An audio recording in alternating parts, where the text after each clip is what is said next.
សូមជម្រាបសួរទស្សនិកជនទីគោរពខ្ញុំបាទសូមស្វាគមន៍មកកាន់ CVU Esports League Cambodia នៅវីដេអូមុនខ្ញុំបាននិយាយពីមុខនេះក៏ដូចជាកម្មវិធីពិសេសមួយចំនួនដែលមាននៅលើ iOS14 ក៏ប៉ុន្តែនៅវីដេអូនេះគឺខ្ញុំនិយាយពីកម្មវិធីពិសេសមួយគឺកម្មវិធី shortcut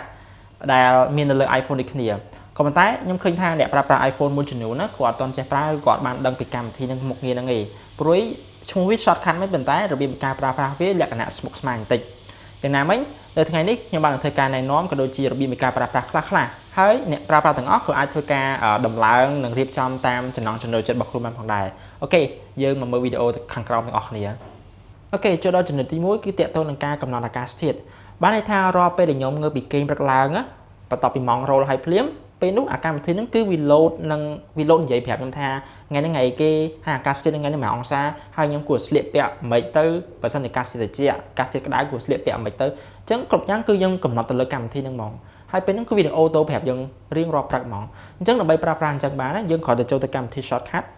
shortcut automation សញ្ញាបូកហើយយើងឃើញពាក្យ decoration យើងរកពាក្យថា lamp clock ហើយបន្តមកទៀត existing ចំណុចចុងក្រោយគេយើងរើសម៉ោងមក next យើង add action ហើយយើង add លើកម្មវិធី weather ហ្នឹងយើងរកមកនៅក្នុងហ្នឹងបន្តមកទៀតខ្ញុំនឹងរកពាក្យថា speak text មានន័យថាវានឹងនិយាយខ្ញុំស្ដាប់ហ្មងហើយដូចខ្ញុំឃើញខ្ញុំធ្វើអញ្ចឹងតទៅទៀតខ្ញុំរកពាក្យថា current date ខ្ញុំដូរវាចេញដាក់ current date ហើយដាក់ weather condition វានឹងប្រាប់ពីថ្ងៃនិងអាកាសធាតុខ្ញុំបន្តមកខ្ញុំនឹងថែមដល់កម្មវិធីមួយទៀតគឺ weather ដដែលប៉ុន្តែលើកនេះខ្ញុំដាក់មានកម្មវិធីមួយទៀតគឺ if មានន័យថាវានឹងដាក់នៃករណីថាបើសិនថ្ងៃហ្នឹងត្រជាក់ខ្លាំងឬក្តៅខ្លាំងខ្ញុំអាចកំណត់ថាត្រជាក់ខ្លាំងពាក់អាវក្រាស់ក្តៅខ្លាំងហ្នឹងអាចពាក់អាវស្ដាងទៅបានអញ្ចឹងខ្ញុំអាចកំណត់ក្នុងបានខ្ញុំចូល if ហើយខ្ញុំរកពាក្យថា precipitation amount ហើយខ្ញុំដាក់កំណត់ថាចំនួនថាបើសិនជាលើស20អង្សាវាមិន20អង្សាវាអាចក្តៅអញ្ចឹងអាចស្លៀកពាក់បែបស្ដាងបានហើយអញ្ចឹងយើងអាចកំណត់ក្នុងនោះបានដោយការបន្ថែមនៅ speak text មួយទៀតមកហើយយើងដាក់ remind me to wear the thin clothes ខ្ញុំមកមានន័យថាស្លៀកពាក់ខ្លីឬក៏ស្ដាងហ្នឹងទៅមួយវិញទៀតខ្ញុំនឹងថែមដាក់វានៅខាងលើហើយខ្ញុំថែម speak text មួយទៀតដើម្បីបញ្ជាក់ថាបើសិនជាករណីថ្ងៃហ្នឹងត្រជាក់ក្រោម20អញ្ចឹងវានឹង remind ខ្ញុំថាអូខេក្រោម20គឺស្លៀកពាក់ឲ្យច្រើនឲ្យក្រាស់បន្តិចទៅកុំឲ្យត្រជាក់អញ្ចឹងណាយើងអាចធ្វើការកំណត់ក្នុងនោះបានដូចខ្ញុំធ្វើក្នុងវីដេអូនេះអញ្ចឹងបន្តមកទៀតវានឹងប្រាប់ខ្ញុំព្រឹកឡើងពេលដែលម៉ោងរោលហើយវានឹងប្រាប់ខ្ញុំថាអូខេថ្ងៃនេះមាន1អង្សាថ្ងៃទីប៉ុន្មានអញ្ចឹងហើយស្លៀកពាក់មិនបែបមិនអញ្ចឹងណាមុននឹងយើងចេញទៅក្រៅអញ្ចឹងវានឹងធ្វើការកំណត់ឲ្យប្រាប់យើងទាំងអស់ហ្មងព្រោះគ្រប់យ៉ាងគឺបានកំណត់ទៅលើទាំងអស់ហើយវានឹងនិយាយយើងស្ដាប់តែម្ដងដោយសារតែយើងបានយក speak text មកអញ្ចឹងអូខេតមកចំណុចទី2វិញគឺតកតទៅនឹងការកំណត់ទីតាំងមាន location អញ្ចឹងធម្មតាដល់ពេលនៅលើអាកម្មវិធី shortcut ហ្នឹងយើងគ្រាន់ចុចទៅលើតម្រង shortcut វាភ្លាមវានឹងលោតទីតាំងដែលយើងចូលជើងហ្នឹងទៅដល់ផ្ទះយើងហ្មងអញ្ចឹងយើងអត់ចាំបាច់ចូលទៅ Google Map ដើម្បី search ផ្ទះយើងកន្លែងណាអីអញ្ចឹងនាំទៅយូរឯងអញ្ចឹងយើងអាចធ្វើការកំណត់ទៅលើកម្មវិធី shortcut ហ្នឹងហ្មងអញ្ចឹងជាដំបូងយើងគ្រាន់តែចូលកម្មវិធី shortcut ដូចគ្នាយើងយកពាក្យ the gallery នេះមកហើយយើងរកពាក្យថា quick shortcut យើងឃើញពាក្យថា see allបន្តមកទៀតយើងឃើញរូបផ្ទះនេះ home direction យើងចុចលើវាមកហើយយើងអាចធ្វើការបំពេញតាមលក្ខខណ្ឌវាមានន័យថាទីតាំងកន្លែងណាពេលនោះនៅពេលយើងបំពេញហើយវានឹង load shortcut មួយនៅលើកន្លែងនេះហ្មងឃើញ home direction នេះយើងគ្រាន់ចុចលើនឹងភ្លាមវានឹងបង្ហាញពីទីតាំងដែលយើងឈរជើងនិងផ្លូវដែលយើងត្រូវទៅពីកន្លែងយើងឈរជើងហ្នឹងទៅកាន់ផ្ទះយើងហ្មងអញ្ចឹងវាបង្ហាញឲ្យយើងទាំងអស់ហ្មងអញ្ចឹងវាស្រួលមែនទែនយើងមិនចាំចូលទៅ Google អីផ្សេងនាំ search យូរឯងយើងក៏ចូល app shortcut ហ្នឹងភ្លាមហើយចុចទៅលើ home direction ហ្នឹងវានឹងចេញឲ្យយើងទាំងអស់ហ្មងវានឹង load location ទាំងអស់មកយើងអញ្ចឹងស្រួលមែនទែនអូខេចូលដល់ចំណុចមួយទៀតដែលខ្ញុំតែងតែប្រើប្រាស់ប្រចាំថ្ងៃគឺចំណុចទី3នេះគឺតាក់ទងនឹងការកំណត់ការចេញចូលមានន័យថាវារំលឹកយើងនៅពេលយើងចេញចូលជាពិសេសគឺកន្លែងការងារជាពួកអីជាទៅខ្ញុំតែងតែ plate scan មេដៃឬក៏សញ្ញេពេលខ្ញុំចូលកន្លែងការងារជាពិសេសពេលដែលចេញផងអញ្ចឹងទៅកម្មវិធីនេះគឺវាជួយខ្ញុំច្រើនវានឹងប្រាប់ខ្ញុំរំលឹកខ្ញុំតាក់ទងនឹងការ scan មេដៃ scan ទាំងអស់ហ្នឹងណាអញ្ចឹងវានឹងកំណត់យើងអាចធ្វើការកំណត់ពេលវេលាឬក៏ទីតាំងមានន័យថារាល់ពេលយើងមកដល់កន្លែងហ្នឹងភ្លាមវានឹងប្រាប់យើងហ្មងអញ្ចឹងដើម្បីប្រើប្រាស់អញ្ចឹងបានយើងដូចគ្នាដែរយើងក៏ចូលកម្មវិធី shortcut ហ្នឹងយើងចុច automation ហ្នឹងមកហើយយើងចុចសញ្ញាលេខបូកយើង add បន្តមកទៀតយើងឃើញអក្សរមួយថា arrive ឬក៏ leave ប៉ុន្តែខ្ញុំចូល arrive សិនហើយយើងអាចកំណត់location ទីតាំងវាយើងយកcurrent location ហ្នឹងមកហើយចុចពាក្យ done មួយវិញទៀតយើងក៏អាចធ្វើការកំណត់ពេលវេលាបានដូចគ្នាដែរយើងថាចង់ឲ្យវារំលឹកយើងម៉ោងប៉ុន្មាននៅកន្លែងណាអញ្ចឹងវានឹងរំលឹកឲ្យយើងទាំងអស់ហ្មងទាំងម៉ោងទាំងពេលវេលាយើងទាំងអស់តមកទៀតចុចពាក្យ next ហើយយើងអាចបន្ថែមនៅ notification ដើម្បីវារំលឹកយើងវានឹង load notification នឹងមួយឲ្យយើងពេលយើងមកដល់ទីតាំងហ្នឹងឬក៏ចិត្តដល់ម៉ោងហ្នឹងហ្មងអញ្ចឹងខ្ញុំខលវាយពាក្យថា notification ហើយខ្ញុំប្រាប់សរសេរថា remind me to scan តមកទៀតខ្ញុំធ្វើការឲ្យវារំលឹកខ្ញុំតែម្ដងឲ្យ repeat មាន repeat ឡើងវិញពី3ដងអញ្ចឹងខ្ញុំដូចគ្នាដែរខ្ញុំដាក់ repeat មកខ្ញុំចង់ឲ្យវា repeat ខ្ញុំ3ដងអញ្ចឹងខ្ញុំចុច3ដងហើយចុចពាក្យ the next done អញ្ចឹងមុខងារដែលខ្ញុំបានកំណត់វិញគឺវាស្ថិតនៅក្នុង automation ដូចគ្នាយើងនឹងឃើញវានៅនេះវានៅក្នុងចន្លោះមួយនេះអញ្ចឹងមានរាល់ពេលដែលដល់ម៉ោង8ព្រឹកឬក៏ម៉ោង7ព្រឹកវានឹង load notification ឲ្យខ្ញុំហ្មងបើមិនអញ្ចឹងទេរាល់ពេលដែលយើងដល់ទីតាំងកន្លែងការងារយើងវានឹង load notification ឲ្យយើងដដែល3ដងឬក៏2ដងតាមអ្វីដែលយើងកំណត់អញ្ចឹងយើងអត់ភ្លេចទេយើងអត់ភ្លេចថាយើងភ្លេច scan មេដៃទេហើយយើងក៏អាចធ្វើការកំណត់អីផ្សេងៗតាមចំណង់ចំណូលចិត្តយើងដែរក្រៅពីការ scan ហ្នឹងហើយចំពោះ leave មានការចាក់ចេញពេលយើងចេញពីកន្លែងការងារឬចេញពីសាលាហ្នឹងយើងអាចធ្វើការកំណត់ដូចគ្នាដែរគ្រាន់តែមួយ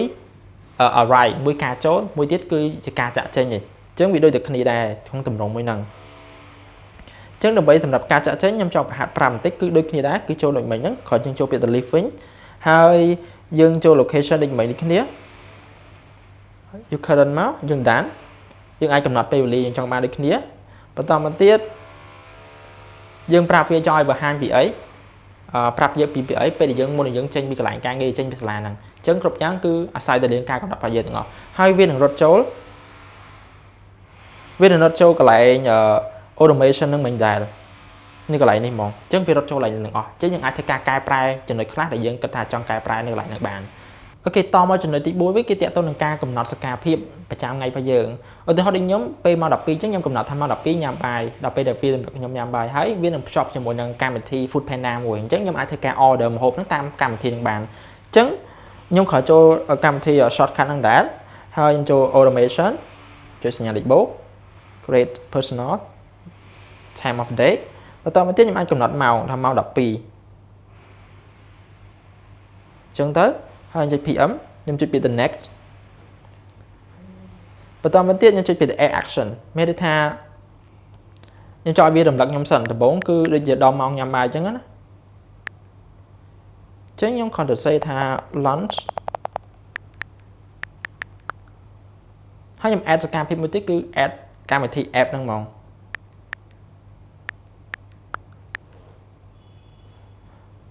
choose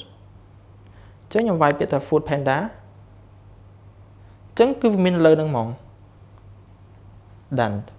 ចឹងមានថារាល់ពេលដល់ម៉ោង12ហ្នឹងវានឹងប្រាប់ខ្ញុំថាអូខេដល់ម៉ោងញ៉ាំបាយហើយខ្ញុំក៏អាចធ្វើការ order ម្ហូបហ្នឹងតាម Food Panda បានដែរអញ្ចឹងខ្ញុំមិនចាំបាច់ត្រូវបើកទូរស័ព្ទហ្នឹងរំយូរទេអូខេបើយើងចូលដល់ចំណុចទី5វិញខ្ញុំគិតថាជាចំណុចពិសេសមួយធម្មតានៅលើ iPhone នោះគាត់មានសំឡេងដើរប្រកបជាពិសេសពេលយើងសាកថ្មទូរស័ព្ទហ្នឹងតែគឺសំឡេងថាទឹងសំឡេងទាំងនោះគឺសំឡេងដើរដែលក្រុមហ៊ុនបានដាក់ទៅលើទូរស័ព្ទហ្នឹងប៉ុន្តែឥឡូវហ្នឹងនៅ version iOS នេះគឺយើងអាចកែប្រែសំឡេងហ្នឹងបានតាមចំណង់ចំណូលចិត្តអញ្ចឹងយើងគ្រាន់តែចូលទៅកម្មវិធី shortcut យើងចុចពាក្យសញ្ញាលេខបូកនេះមកហើយយើងវាយរកពាក្យថា photo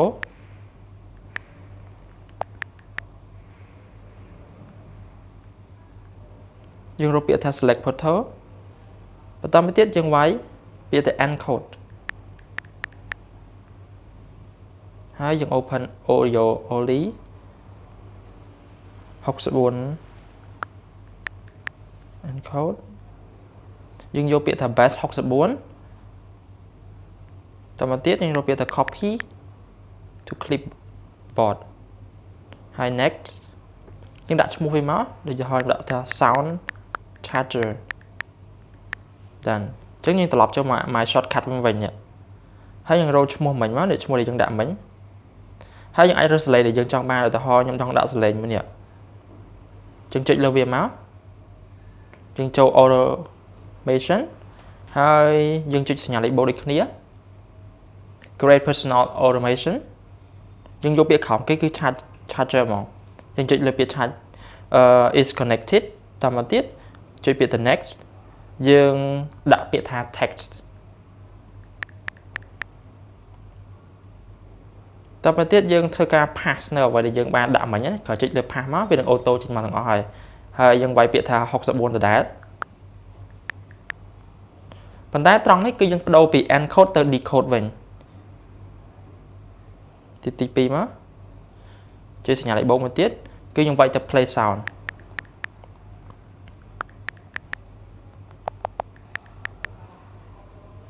ចឹងមានថាពេលដែលយើងសាកទូរស័ព្ទហើយវានឹងលឺសលេងដែលយើងដាក់មុនហ្នឹងហ្មងឃើញទេ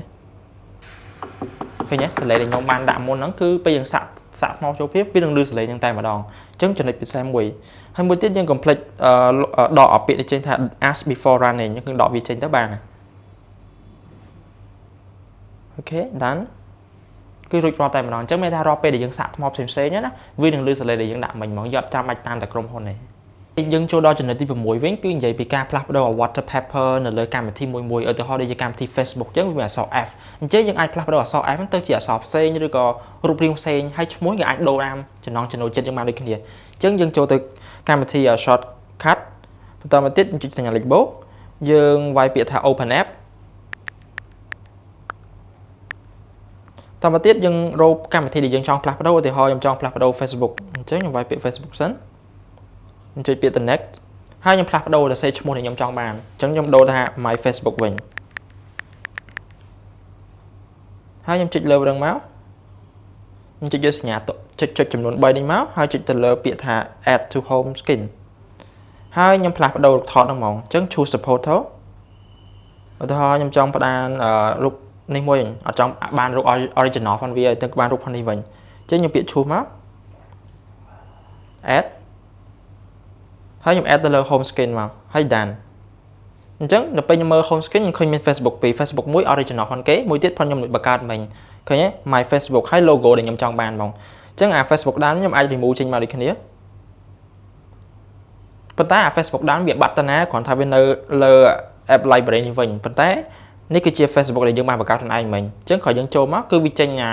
តម្រង Facebook តាមចំណងចំណូលចិត្តយើងដដែលឯងគ្រាន់តែវាបដូរ profile ឈ្មោះតាមយើងបានកំណត់ឲ្យវាតែប៉ុណ្្នឹងឯងអញ្ចឹងគឺជាវិធីសាស្ត្រមួយងាយៗដែរដើម្បីកំណត់អ្វីដែលយើងចង់បានហ្នឹងអូខេតដល់ចំណុចចុងក្រោយនេះគឺការនិយាយពីការផ្លាស់ប្ដូរ Wallpaper នៅខាងក្រោយ Widget ធម្មតា Widget យើងគឺវាលក្ខណៈមកផ្ទាំងដូចជា Widget តាក់ទងនឹងអាកាសធាតុតាក់ទងនឹងថ្ងៃខែវា original មកប៉ុន្តែយើងអាចបដូរអា background ទាំងអស់បានដូចគ្នាយើងគ្រាន់តែដំបូងត្រូវ download កម្មវិធីមួយសិនគឺ Widgets Smith បន្ទាប់ពីយើង download ហើយយើងចូលទៅកម្មវិធីទៅឧទាហរណ៍ខ្ញុំចូលទី2ខ្ញុំចង់ផ្លាស់ប្ដូរ background របស់វាចេញអត់ចង់យកពណ៌អញ្ចឹងទេយើងចុចលើវាមកយើងចុចពី photo ហើយ select photo បន្តមកទៀតយើងរើសរូបថតដែលយើងចង់បានជា background ហ្នឹងគឺខ្ញុំចុចយកមួយនេះចុះបន្តមកទៀតខ្ញុំចេញទៅវិញហើយខ្ញុំចុចពាក្យថា save អញ្ចឹងនៅពេលដែលខ្ញុំដាក់widget ហ្នឹងខ្ញុំចុចវាជាប់ដូចគ្នាចាក់សញ្ញាលេខបូកហើយអូសក្រោមគេដើម្បីរកកម្មវិធី Widget Smith នេះខ្ញុំចុចយកពាក្យក្រោមមួយចុះហើយនេះហើយខ្ញុំអាចធ្វើការផ្លាស់ប្ដូរ background ដូចខ្ញុំនិយាយអញ្ចឹងគឺមិញ background របស់ខ្ញុំហ្នឹងគឺលេខ2 number 2អញ្ចឹងពេលនោះវានឹងផ្លាស់ប្ដូរ background របស់ខ្ញុំហ្មងឃើញអត់អញ្ចឹងមានន័យថាវាលក្ខណៈស្រួលមែនទែនវាមិនត្រឹមតែផ្លាស់ប្ដូរ background ខាងក្រោយថ្ងៃខែយើងអាចផ្លាស់ប្ដូរទម្រង់ផ្សេងឬក៏ព័ត៌មានផ្សេងៗតាមចំណងចំណូលចិត្តដែលវាមានឲ្យយើងស្រាប់ហ្មងអញ្ចឹងយើងអាចធ្វើការផ្លាស់ប្ដូរទាំងអស់ហ្នឹងបានអូខេមុននឹងបញ្ចប់វីដេអូនេះខ្ញុំចង់និយាយបន្តិចទាក់ទងនឹងកម្មវិធី shortcut ហ្នឹងគឺវាពិតជាជួយដល់លក្ខណៈជីវភាពប្រចាំថ្ងៃយើងច្រើនទាំងការដាស់តឿនរំលឹកយើង reminding ហើយវាក៏ផ្ដល់លក្ខណៈមួយចំនួនដូចជាពិសេសគឺ customize មេថាវាអាចឲ្យយើងកំណត់កម្មវិធីក៏ដូចមុខងារមួយចំនួនហ្នឹងគឺតាមចំណងចំណូលចិត្តយើងផ្ទាល់ហ្មងវាមិនចាំបាច់តាមក្រុមហ៊ុនកំណត់ឲ្យយើងទេអញ្ចឹងខ្ញុំសង្ឃឹមថាក្នុងវីដេអូនេះអាចជួយដល់អ្នកប្រើប្រាស់ iPhone ភាគច្រើនទាក់ទងនឹងកម្មវិធី shortcut នេះអរគុណសម្រាប់ការទស្សនាវីដេអូនេះខ្ញុំបាទពី CFU Esports League Cambodia